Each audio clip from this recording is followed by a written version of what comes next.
Bonjour à toutes et à tous et bienvenue dans ce nouveau magazine consacré aux questions économiques sur le continent africain. La technique de management, la maîtrise des outils marketing et la formation, 3 éléments clés pour le développement des entreprises.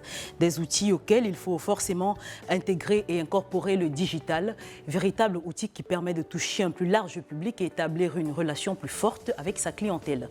Comment est-ce que le marketing digital est aujourd'hui l'élément incontournable et sinon l'élément clé dans une entreprise? Quels sont ses principaux avantages et surtout ses piliers? Des questions auxquelles tentera de répondre dans quelques secondes l'invité de ce numéro.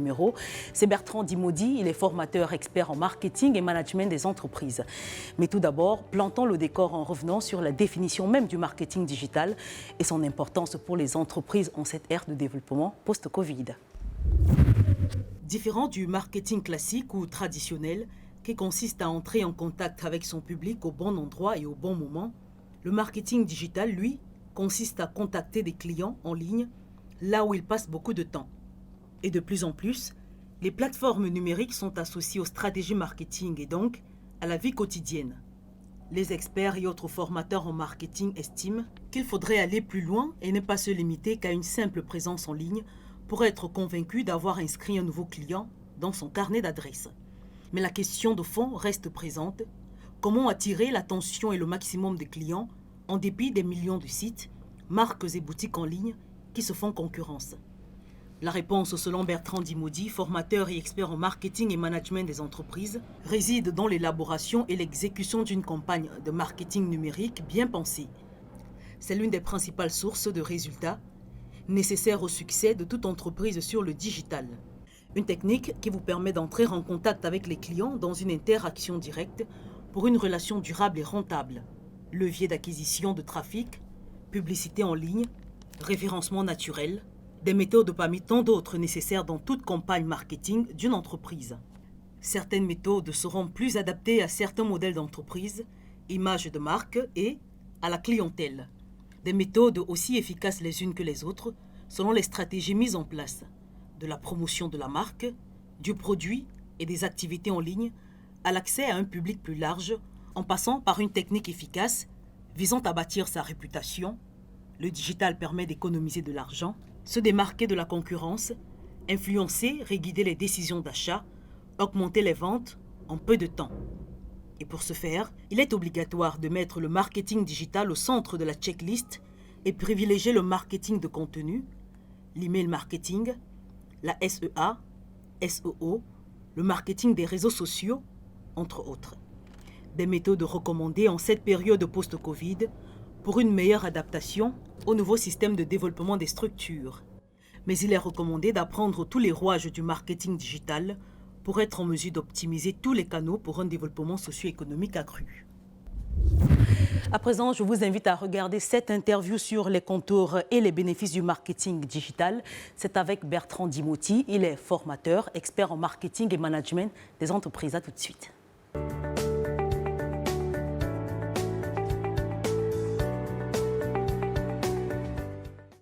Bonjour Bertrand Dimodi et bienvenue dans Afrobusiness. Bonjour, merci beaucoup. Alors vous êtes formateur en plus d'être expert en management et marketing. Et pour faire simple, vous aidez les entreprises à se développer. Comment se passe votre travail au sein de ces entreprises que vous accompagnez? Notre travail, il est tout simple. Il consiste d'abord à diagnostiquer qu'est-ce que les entreprises ont comme souci, parce que chaque entreprise est unique, il faut le dire. Et suivant son stade d'évolution, suivant le style de management, suivant les activités qu'elle mène et le secteur, les problèmes sont différents. Et nous diagnostiquons donc ces problèmes et mettons en place des formations, des plans d'accompagnement pour rendre l'entreprise un peu plus performante et par ricochet pour influencer positivement au niveau de l'économie du pays. Alors actuellement, sous le parrainage, je vais le dire ainsi, de la Chambre de commerce, vous organisez des sessions, vous formez, vous accompagnez, comme vous venez de le dire, des entreprises, notamment aux différentes techniques de vente pour l'un des sujets du développement, des formations que vous avez eu à passer. Et comme outil, le digital en vue de l'élaboration d'un plan marketing. Pourquoi ? Oui, il faut déjà dire un grand merci à la Chambre de commerce qui a compris qu'il faut offrir des formations, accompagner les structures et ne pas seulement s'arrêter aux formations usuelles que tout le monde donne. Parce qu'on trouve facilement des formations faites par des cabinets, faites par plusieurs structures. Mais pourquoi on insiste de manière particulière sur le digital en termes de techniques de vente? Simplement parce que nous sommes en 2023. Le temps passe. La technologie évolue. Aujourd'hui, le digital occupe une place primordiale dans la vie des entreprises et la vie des clients au quotidien. Selon les chiffres de l'Antique, aujourd'hui, le taux de pénétration d'Internet est devenu très, très avancé. Le taux d'utilisation et tout le reste. Aujourd'hui, chaque Camerounais ou presque a un ou deux portables. Et va sur Internet régulièrement. Alors, la digitalisation sert en ce que nous ne puissions pas seulement gérer les entreprises sur la base du marketing classique et de retrouver, même à la maison, même à ses heures de distraction, ce client-là, parce qu'il faut connaître d'abord son client, et de retrouver ce client-là, là où il se trouve, rien qu'avec son téléphone et partout où il est. Et là, on peut mettre en place des stratégies, des actions pour le convertir maintenant. Alors, il y a une question qui me vient à l'instant. Est-ce que toutes les entreprises peuvent bénéficier de cette formation ou alors il y a des particularités, des critères que les entreprises doivent remplir pour bénéficier de ces formations? Nous souhaitons que toutes les entreprises, si elles ont compris qu'elles ont des problèmes, si elles ont compris que le monde évolue, si elles ont compris qu'elles doivent se positionner de manière très forte et surtout de faire de bons bénéfices, return on investment et autres, participent. Naturellement, il y a quelques conditionnalités que nous demandons, les frais d'inscription. Mais à part ces frais d'inscription, toutes les entreprises peuvent participer. Alors vous entendez l'impression que le management est un levier essentiel du développement économique du Cameroun. Et qu'en est-il des autres outils pour justement aider les entreprises à se développer économiquement et financièrement? Le management, c'est la base. On va construire une entreprise vraiment très, très solide. On va mettre beaucoup d'argent, de moyens et beaucoup d'investisseurs vont même dans les banques emprunter des montants faramineux. Je travaillais récemment avec une structure qui lance sa chocolaterie dans l'agroalimentaire. Je vous assure que le promoteur a pris un énorme crédit à ce niveau-là. C'est déjà bien. Il a ce privilège-là. Mais s'il ne met pas en place des outils de management, des outils d'accompagnement, des outils de marketing, dans un environnement assez délicat tel que nous vivons notre environnement actuel, sa rentabilité sera nulle. Puisque vous parlez justement d'environnement, est-ce que le climat actuel des affaires au Cameroun permet-il vraiment à une entreprise d'évoluer assez rapidement au vu du contexte également économique actuel et sécuritaire? Malheureusement, la plupart des entreprises créées dans les 2-3 premières années meurent. Un peu plus de 50%. Elles meurent généralement parce qu'elles n'ont pas fait d'études de marché. Elles n'ont pas mis en place des systèmes, des valeurs, un management adéquat pour pouvoir vivre. D'ailleurs, je fais juste un coucou comme ça. La Chambre de commerce organise dans les prochaines semaines un séminaire justement pour accompagner les startups, les nouvelles structures qui naissent, afin qu'elles ne tombent pas dans ce piège parce qu'elles n'étant pas suffisamment préparées.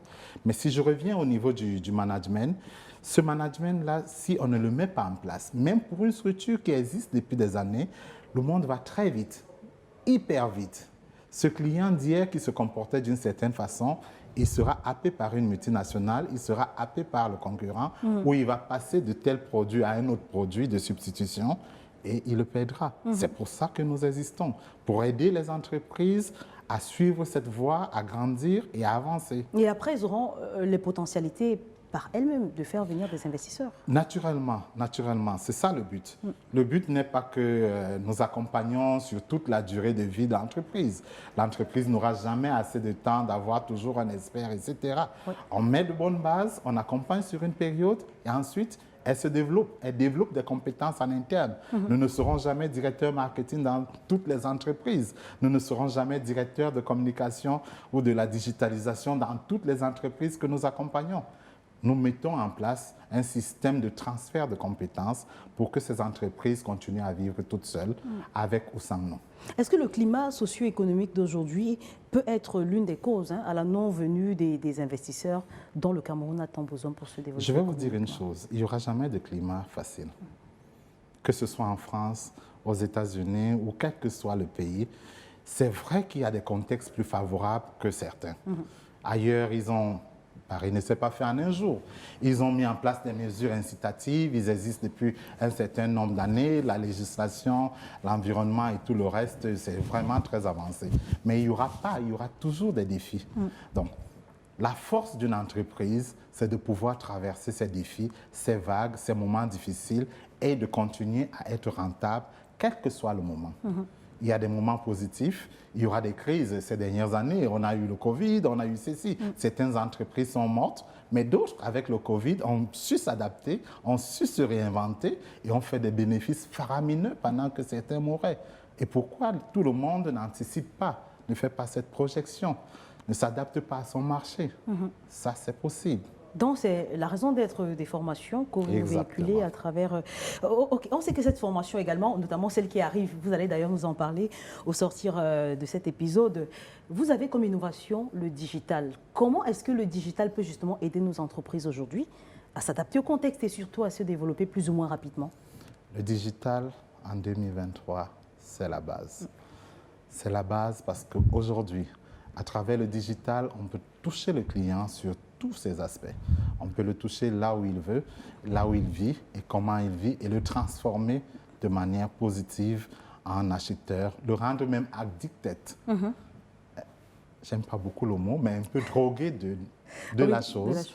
Et de là à le transformer en client prescripteur, afin qu'il soit justement celui-là qui représente la marque, qui est l'ambassadeur de la marque, pas ambassadeur payant, mais ambassadeur qui dit « je consomme tel produit, j'en suis satisfait » et qui le prescrit. Je dis n'importe quoi, je prends un exemple pour tout le monde. Il y a des produits, par exemple, qui sont arrivés dans ça. Vous asseyez de manière très triviale dans un bar du coin et tous les ans, vous dites vraiment dans ce bar-ci, entre nous là, on ne boit que telle bière. C'est parce que dans le cerveau de ce client, on l'a rendu meilleur. Ce n'est pas forcément que cette bière est la meilleure. C'est parce qu'un travail marketing a été fait à ce niveau-là. C'est la même chose avec le digital. On peut transformer le client justement en client prescripteur et le suivre et améliorer les chiffres d'affaires. Et c'est le but. Alors, la formation de Yaoundé, parlez-nous déjà directement de cette formation puisqu'il y a cette innovation de digital. Yaoundé, 21 au 23 mars prochain, nous avons fait plusieurs formations à Douala, etc. Nous attaquons les entreprises de Yaoundé. 21-23 mars prochain, nous faisons sur les techniques de vente orientées digitales. Nous allons, je vais d'ailleurs vous surprendre, nous avons prévu aussi, entre autres thèmes, au-delà des ventes, au-delà du digital, parler des influenceurs sociaux. Très bien. Comment utiliser les influenceurs sociaux. Tout le monde aujourd'hui parle de l'influence sociale, chacun est influenceur social, mais est-ce qu'on a mis en place une stratégie qui permette d'identifier le bon influenceur? Est-il même influenceur dans le domaine qu'on cherche? Est-ce qu'il va même nous générer? Parce que sur sa page, il a 1 milliard de likes, je ne sais pas combien. Est-ce que la position ou le positionnement de mon produit serait bien par rapport à ce dernier? Comment faire pour améliorer et qu'il nous serve? Donc, ça, c'est Yaoundé. On va parler des innovations. On va parler de toutes les techniques du digital, du boosting et autres, afin que ceux qui viennent vivent une autre expérience particulière. On va revenir un peu sur les influenceurs. Est-ce qu'on peut considérer les influenceurs aujourd'hui, selon les critères que vous venez vous avez suscités, comme un puissant outil de développement dans un pays? Oui, ils génèrent beaucoup d'argent. Ils génèrent beaucoup d'argent. Ils font fonctionner l'économie locale. Ils mobilisent des fonds, il faut le dire, auprès des marques, auprès des individus privés et autres. Aujourd'hui, on ne peut plus vivre sans. Comment peuvent-ils donc être utilisés dans une entreprise comme celle que vous managez pour pouvoir justement aider à faire grimper le chiffre d'affaires mensuel? Ils peuvent être utilisés comme ambassadeurs. Mais je ne peux pas donner de réponse générique parce que chaque influenceur ou influenceuse est spécifique à un type de produit et à un type de communication. Certains influenceurs marcheraient bien avec certains produits, d'autres pas du tout. D'autres seraient même le contraire, feraient l'effet inverse en termes de réputation et vont même salir la marque. Salir entre guillemets. Alors, il faut pouvoir justement s'asseoir, définir un plan marketing qui tienne compte de ces aspects digital, identifier ces derniers, qui correspond à quoi, comment l'utiliser, etc., pour pouvoir faire quelque chose d'impactant. Alors, M. Dimodi, quels sont les points clés d'une stratégie de digital? Les points clés pour parler de stratégie Première digitale. chose, contrairement à ce que beaucoup de gens pensent, la stratégie digitale n'est pas seulement l'utilisation des réseaux sociaux. Les réseaux sociaux, naturellement, sont devenus très populaires, sont devenus très faciles. Aujourd'hui, Facebook, on utilise, il y a à peu près 4 millions d'utilisateurs sur Facebook au Cameroun, près du million d'utilisateurs de LinkedIn, etc. Bravo. Bravo, c'est très bien. On avance avec le temps. Ailleurs, c'est plus, ils ont plus de facilité, etc. Mais sachant notre niveau d'évolution, c'est déjà pas mal. Mais la stratégie est plus globale.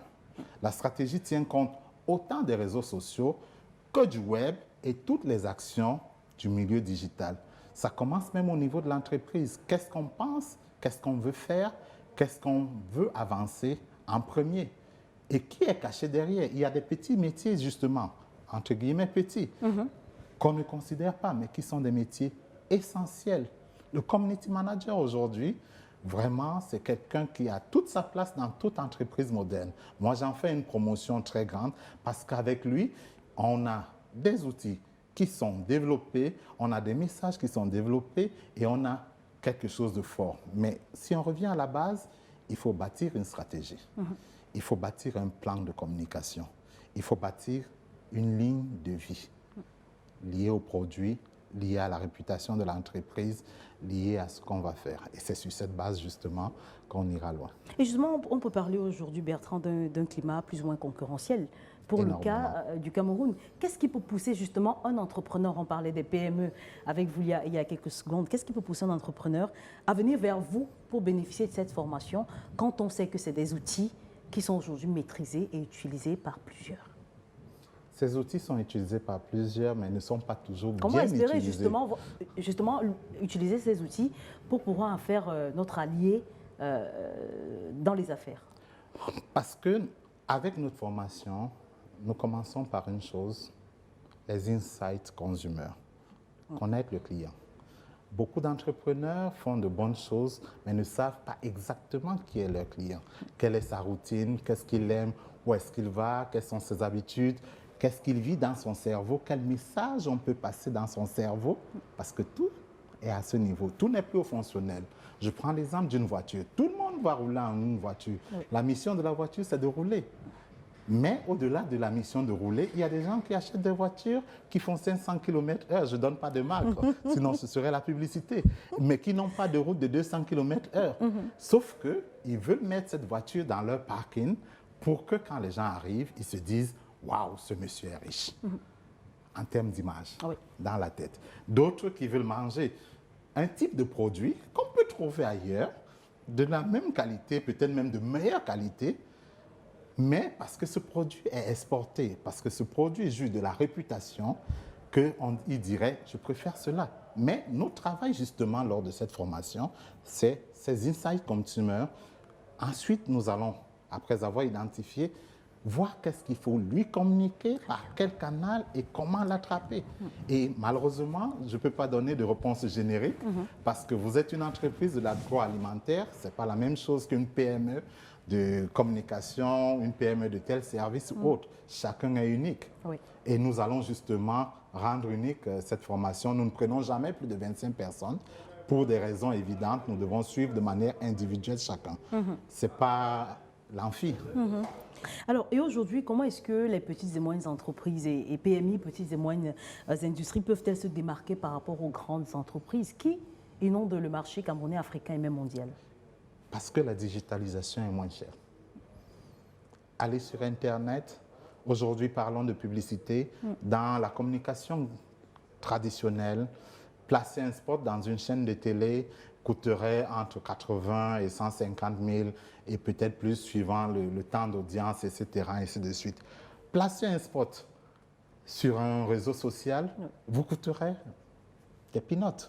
Rien du tout, juste de quoi produire. Et vous pouvez produire même sans forcément avoir des médias de qualité moderne avec des appareils qui coûtent des millions, même avec un téléphone portable et certaines applications que je ne vais pas citer ici, on peut faire un spot qui a un minimum de qualité et le booster à 5 000 francs, le booster à 10 000 francs. et le booster sur et justement, sur les plateformes, sur une période. ensuite, voilà, sur les plateformes, comment est-ce qu'on arrive à booster justement, comme vous parlez, est-ce que c'est facile? Oui, oui, très facile quand on connaît les méandres. Quand on connaît les méandres, nous allons apprendre ces méandres aux différentes PME qui sont de petites structures, qui n'ont pas de gros budget de marketing, de communication, etc. Évidemment, derrière chaque appli, derrière LinkedIn, derrière Facebook, etc., créer une page, c'est ridicule, c'est 5 minutes. Créer une publicité, c'est ridicule, c'est très peu de temps. En moins d'une heure, sur certaines applications open, on peut le faire. Oui. Et aussi, aller maintenant sur ça, créer des critères. Je peux, par exemple, pour tout vous dire, je veux communiquer en direction des jeunes dames. J'ai un produit en direction des femmes. Des jeunes dames de Douala qui ont entre 25 ans ou 18 ans et 30 ans. Je peux faire un ciblage spécifique, donner qui est le consommateur, son âge, qu'est-ce qu'il fréquente, qui passe tel nombre de temps sur l'application, sur le réseau social, ainsi de suite, et dire que je le cible seulement pour les jeunes filles de Bounandjo. Et dire que je le cible pour les jeunes filles de Yaoundé et Douala uniquement, pas le Nord, parce que je n'ai pas encore la capacité de distribution dans tout le pays. Et les atteindre parce que les habitudes de consommation ont changé. Elles ne suivent peut-être plus la télé régulièrement et peut-être pas à toutes les heures, mais elles ont leur téléphone et connaissant les habitudes de consommation, je peux savoir à quelles heures elles passent au niveau des téléphones, etc. et positionner mon produit. À ces heures-là. Justement, on a l'impression qu'il y a une différence entre le marketing digital, qui semble être un nouveau style de marketing, et le marketing traditionnel. On a l'impression que cet outil, avec le temps, se fait oublier un peu plus ou moins par... Non, du tout, du tout, du tout. Sauf que le marketing digital apporte quelque chose de nouveau, une approche nouvelle. Mais à la base, c'est les mêmes techniques qu'on utilise, mais des canaux différents qui se complètent. Pour les structures qui ont les budgets, par exemple, elles ne perdront jamais de faire, par exemple, des promotions à la rue, des promotions au marché, selon leur type de client, selon la routine de leurs clients, etc. Si elles ont des budgets, elles ne perdront par exemple pas le temps. Je suis sur une télé, il y a des programmes très courus, il y a des placements que je fais et qui auront de gros investissements, qui seront vus par une cible spécifique que je recherche, qui vont toujours donner. Mais le digital permet d'avoir une autre approche aussi. Donc les deux se complètent. Oui. Alors, quels peuvent être les dangers d'une la non-maîtrise, peut-être de son environnement de travail, de son entreprise? Forcément, il y a des... Malheureusement, on perdra l'entreprise. Perdre l'entreprise ne veut pas forcément dire qu'on est en train de la tuer avec des couteaux, etc. On perdra la réputation, on perdra le temps, on perdra ses produits, etc. Ce sera un contre-coup. C'est pour ça qu'il faut avoir les b.a.-ba vraiment de la digitalisation. Et c'est pour ça qu'il faut venir à la formation. Alors, il n'y a que le top management dont vous vous occupez, ou alors vous avez la possibilité de prendre en main la vie de l'entreprise, c'est-à-dire de tous les employés. Ces derniers temps, la dernière formation que nous avons organisée avec la Chambre de commerce, sur 24 participants que nous avions seulement 2 DG, 2 directeurs généraux. Les profils que nous recherchons, naturellement, les DG pour qu'ils comprennent la stratégie, pour qu'ils les achètent. Parce que quand ils ne donnent pas leur aval, vous amènerez toutes les bonnes idées, ça ne passera pas. Mais nous recherchons davantage la classe qui est en train d'opérationnaliser cela, les directeurs marketing, les directeurs de vente et toute l'équipe de vente afin qu'elle puisse s'approprier cela. Et c'est cette classe-là, justement, le DG, il comprend la stratégie, on le lui explique, il donne son aval, il donne ses budgets, mais c'est les autres qui opérationnalisent au quotidien. Et nous avons besoin de ces 2 types de catégories. Et enfin, la dernière question que je vous pose, c'est celle de connaître l'impact que ce genre de formation peut avoir au sein d'une entreprise et au sein d'une économie locale et même d'une sous-région et pourquoi pas d'un continent. Ce qui est bien avec nos formations, c'est qu'on ne s'arrête pas à l'entreprise. Nous faisons en sorte que l'entreprise vive. Nous faisons en sorte que l'entreprise se développe et nous faisons en sorte qu'en ce développement, oui, ait des bénéfices. Et avoir des bénéfices, c'est la chaîne de valeur. Elle aura des actions de RSE autour d'elle. Elle aura des actions de recrutement du personnel supplémentaire. Elle va influencer tout l'environnement économique et c'est tout le pays qui se développe. Ce n'est pas que cette entreprise. Et une entreprise qui meurt, Malheureusement, c'est tout le pays qui est en train de mourir. Et c'est pour ça qu'il faut que ces entreprises vivent et c'est pour ça que nous travaillons à ce qu'elles vivent et qu'on les accompagne pour qu'elles se développent, qu'elles réussissent. Et par ce fait-là, que toute l'économie, elles vont influencer même sur le pauvre taximan. Oui. Parce que ces employés qui n'ont peut-être pas encore de véhicule vont payer le taxi. Le taximan va payer son produit et d'autres produits encore. Les revendeurs dans les sous-quartiers vont avoir ce bénéfice. Ils vont rationner leurs femmes ou leurs époux, ça dépend de qui travaille. Les époux vont envoyer les enfants à l'école. Les enfants vont pouvoir faire de bonnes études et penser à quelque chose de bien et peut-être ouvrir de nouvelles entreprises aussi. Et c'est comme ça qu'on se développe. Oui. Merci beaucoup Bertrand Dibodi d'avoir répondu présent à cette invitation d'Afrobusiness. C'est moi qui vous remercie. Alors je rappelle que vous êtes expert en marketing et management des entreprises. Merci beaucoup. Et c'est là-dessus que prend fin ce numéro d'Afrobusiness. Merci à vous, merci de nous avoir suivis et merci de bien vouloir rester en compagnie de nos programmes. Vous pouvez également nous suivre sur nos différentes plateformes de réseaux sociaux, sur Facebook, sur Twitter, sur LinkedIn ou encore sur Instagram. À très vite.